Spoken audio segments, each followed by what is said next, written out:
আসসালামু আলাইকুম। আশা করি সবাই ভালো আছেন, আমরাও ভালো আছি।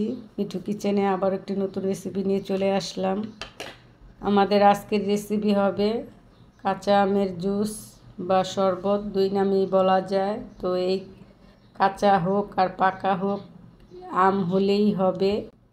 তো আমি এখানে কিছু আম নিয়েছি, এই আমটা দিয়েই আজকে কাঁচা আমের জুস তৈরি করে দেখাবো। আশা করি এই গরমের ভিতরে আপনাদের এই রেসিপিটা অনেক কাজে আসবে।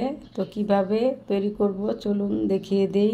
প্রথমে আমরা আমগুলোকে ছিলে নিই।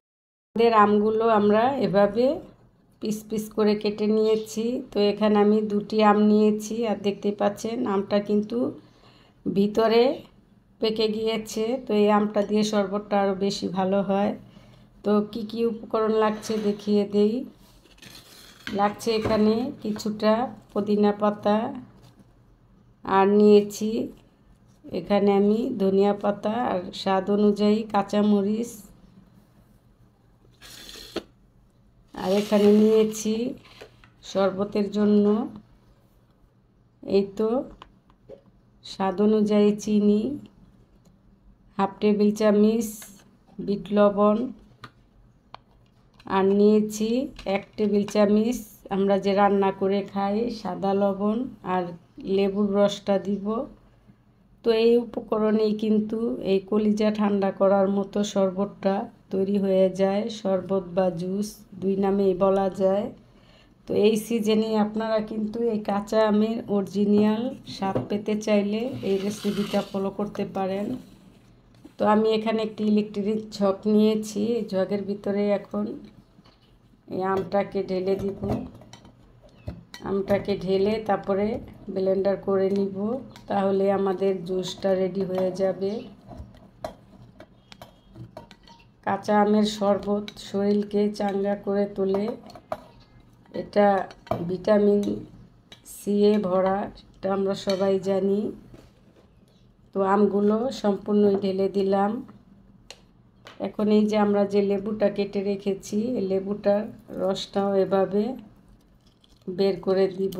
এটা সুন্দর একটা ফ্লেভার আসবে খাবারের সময়। আপনারা লেবুর রসটাও দিবেন। তো আমি এখানে একটি লেবুর পুরো রসই দিয়ে দিচ্ছি।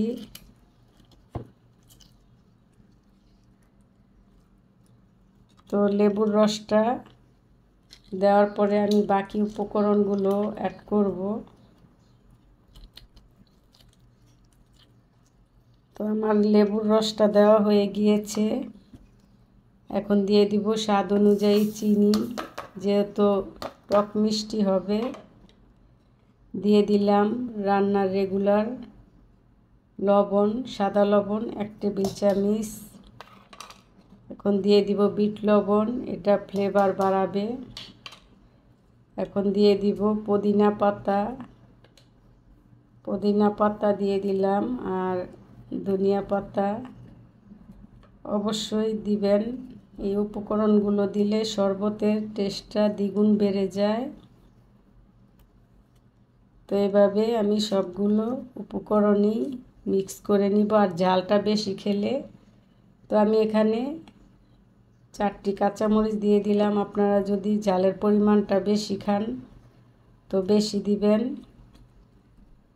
এখন এখানে আমি পানি দিয়ে দিব। পানি দিয়েই আমরা ব্লেন্ডার করে নিব।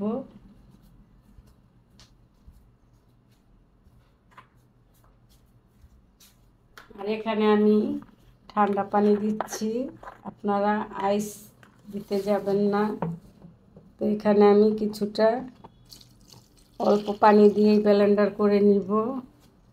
অতিরিক্ত পানি দিতে গেলে আবার দেখা যাবে উপর দিয়ে ছিটে পড়ে যেতে পারে। তো একটু অল্প পরিমাণের পানি দিয়ে ব্লেন্ডার করে নেবেন। তো এখন আমি ব্লেন্ডার করে নিচ্ছি।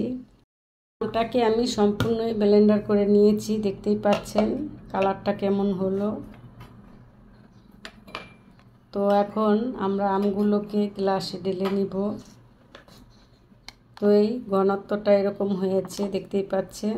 তো শরবত বা জুস একটু পাতলা হয়, তো এখানে আমি একটু পানি মিক্স করে দিব। তো অল্প পরিমাণে দিব, বেশি দিতে গেলে দেখা যাবে জুসটা পাইনসা লাগতে পারে। তো এরকম ঘনত্ব হলেই হবে। তো দেখুন, তো এভাবে আমি পানি দিয়ে নিলাম।